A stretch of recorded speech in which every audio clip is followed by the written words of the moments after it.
Welcome to Trashmagination, a podcast about reimagining trash. I'm Carla Brown. In today's episode, we'll talk about creative reuse of dishes and pottery. The dishes that I'm talking about are made from porcelain, ceramics, glass, or clay. Now, many people are clearing out their kitchens of unwanted items due to the popularity of the show Tidying Up with Marie Kondo. Hopefully, most people are not putting those dishes in the trash, but I bet many thrift stores are currently quite overwhelmed with these dishes. And then there is the challenge of broken or chipped dishes and pottery. So let's talk about ways that people creatively reuse these items. If you are cleaning out your kitchen cupboards before you donate them to a local thrift store, you might consider donating them to local organizations who support veterans or people who are moving in transitional housing. You could check with your local homeless and women's support centers. The organization Operation Homefront, located here in the United States, helps set up households for veterans in some areas. On Facebook, there are many Buy Nothing groups where you could get the dishes directly to the people who want them the most, rather than flooding thrift stores. Now, if your dishes are broken or chipped, that's a different problem. If you have ever broken a porcelain item, you know that it is very challenging to fix it in a way that you can't see the break. So most broken dishes and porcelain statues go in the trash. Some people asked if it's okay to put broken dishes in the recycling bin. And the answer is no in most places, because the small pieces will fall through the recycling sorting machines. Ceramics are considered to be contamination in most municipal recycling programs. So don't put broken dishes in your recycling bin. And if you are going to put them in the trash, be sure to securely tape up the broken pieces in a cardboard box labeled broken dish to keep your trash collection team safe. But if your broken dish pieces are colorful and not too sharp, then there are other options. Have you heard about the technique called kintsugi? This is the Japanese art of repairing broken pottery with lacquer dusted or mixed with powdered gold, silver, or platinum. It speaks to the idea that we can value items even if they are not perfect. The break is part of the story of the dish, and it is something to celebrate rather than hide. The resulting dish is very beautiful. While the masters of kintsugi will make extraordinary art, it is still possible for those of us who are not experts to experiment with this technique.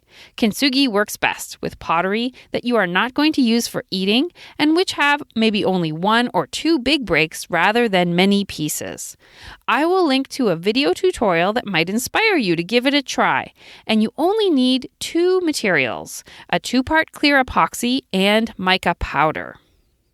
Now let's talk about vintage Pyrex dishes. These are bowls and casserole dishes with thick sides, often very colorful.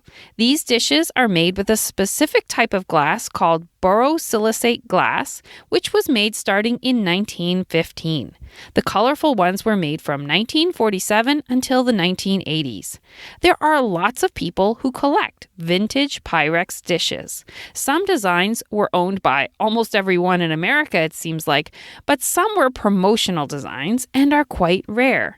So before you donate your old Pyrex dishes, you might find that you have a design that is rare, and you could check with collector websites or on eBay. Or you could find a local artist who is making necklaces from Pyrex and give them your dishes.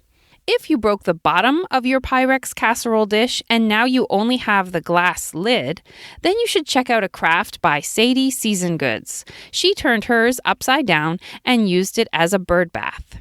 If you want to make art from Pyrex, you should be aware that some old Pyrex had a radioactive glaze, so you should research that before cutting them. Now, if you want to downsize your fine china, but the next generation of your family isn't really interested, then check out the International Association of Dinnerware Matchers. They will find you an interested buyer who is trying to fill out their collection of china. Often, they might be looking for a specific piece from an old set that broke and is no longer manufactured. So now let's deep dive into some fun, creative reuse ideas for your home and garden. All of these ideas are collected on a Pinterest board that I made for you that you can reach in the show notes. One of the most popular items I see on Pinterest to creatively reuse china plates is to make a layered serving dish, where there's a big plate on the bottom, then a medium-sized plate, and a small plate on top, all connected through a central post. This can be made with china or glass plates. If you're looking for garden art, here are 2 cool ideas. The first is to make flowers from glass dishes. You glue colorful glass items together, one on top of each other, so it looks like a flower. So for example, the bottom item is a flat plate, then you might have a bowl, and then a teacup to represent the flower's stamens. These are displayed either flat, like a bird bath, or upright, like a flower. To display them upright, you attach a coupling nut to the back of the bottom plate so the item can sit on a post. It looks like a really big flower, and sometimes they are called water-wise flowers because you don't have to water them, obviously. If the glassware that you want to use is transparent and thus not very flower-like, then you can add color with something called glass stain. The other garden art idea is called a garden totem, and this involves attaching a variety of glass dishes on top of each other, usually more like cups and bowls, to make something like a sculpture. The sun shines on them and makes rainbows. Next, let's talk about teacups and mugs. They are probably the most fun dish to creatively reuse. You can mount them on a wall with the handles hanging down and hang things from them like a hook. Another idea for garden art is to put teacup on a post. This is like a tiny, elegant bird feeder. Sadie Seasoned Goods uses a mug to make a bird feeder by filling it with suet and seeds, and then sticking in a wooden post for the bird to stand on, and then hanging it up by the mug handle. You can also check out the show notes to see a lovely birdhouse made from a teapot, hanging from its handle.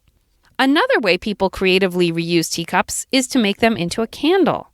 You just hold up the wick with a little stick and then pour in the wax. I recommend using beeswax rather than petroleum-based wax to reduce your environmental impact. For broken dishes, the most common idea is to make mosaics. I took a mosaic making class with my daughter at the local community center from Mimi Nyman, and she showed us how to reuse broken plates. This is a great craft for someone who loves puzzles because you fit the pieces together, and it's also a great craft if you don't like to cut things in an exact way following a pattern, because when you cut the plate or other similar materials, you don't really know exactly how it's going to end up and you have to improvise a bit.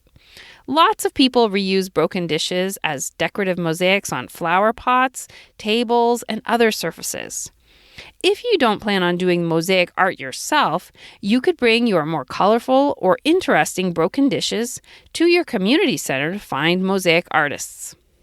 Some people put broken pottery pieces at the bottom of their flower pots, below the soil, instead of pebbles, and then others put them directly in their gardens instead of gravel. This works great, but of course, only if the pieces are not sharp. Next, we'll talk about artists who incorporate dishes and pottery into their work. First, I'll mention 3 artists who make necklaces from recycled dishes. Juliet Ames transforms broken pieces of a shattered family dish or a wedding plate into wearable heirlooms. Her site is called The Broken Plate Company, and she's in Baltimore, Maryland, which is not far from me. Valentina Jones cuts big circular shapes from china plates. Her pieces have a great modern aesthetic, a wonderful big statement necklace. If you are in the UK, an artist who makes necklaces from recycled dishes is Karen Underwood. Her pieces look more like they were dug up from an archaeological dig, and she also makes pieces from recycled metal. Mimi Kirchner is an artist from the Boston area who sews many exquisite items, mostly from wool. Something she makes with teacups are tiny worlds, which are like a little wool felt scene. These are different from the sweater pincushions that my Aunt Debbie makes. She sews a ball of wool that fits perfectly in the teacup but kind of comes out over top like a small hill. And then she adds a little house, church, or lighthouse sewn from wool. as well as trees and lots of other lovely details. The color palette of her tiny world usually matches the color palette of the teacup's design. Perhaps you are familiar with the classically popular type of dish with a blue and white pattern that originated in China.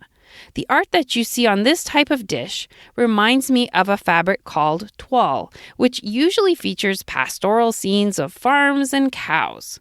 So while you are at Mimi Kirchner's website looking at her tiny worlds in a teacup, also take a moment to look at her tattooed dolls. She makes them from toile, which she dyes with skin tones, and then she sews them into men and women wearing kilts.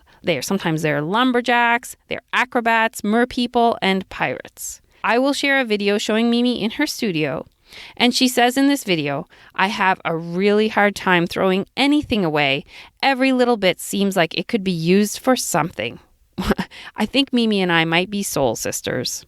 The next artist makes art from those blue and white dishes. His name is Ling Xiaofeng, and he's from Beijing. He attaches pieces of dishes together into sculptural forms, mostly dresses and suits. I will put a video in the show notes showing how he smooths out the dish shards and attaches them together with silver wire. Some of his designs can even be worn by people. Zemar Paled makes big, spiky sculptural pieces from cut-up porcelain. They are not usually actually dishes before she uses them, but I love seeing how artists use a material, in this case porcelain, and how they push the envelope about what can be made with them. That should inspire those of us who are doing creative reuse. She cuts up the porcelain with meat slicer or hammer, and she sticks it into a clay base and then fires it again so it becomes one big solid piece. Her work is described as both beautiful and brutal. They look like giant coral reef sculptures or cacti. Thank you for listening. I would love to hear what you think about the creative reuse of dishes and pottery. Just email me at trashmagination@gmail.com. And if you could leave a review or rating for this podcast, that would be awesome. Until next time, may you see broken or unwanted dishes and pottery as a source of art in your life.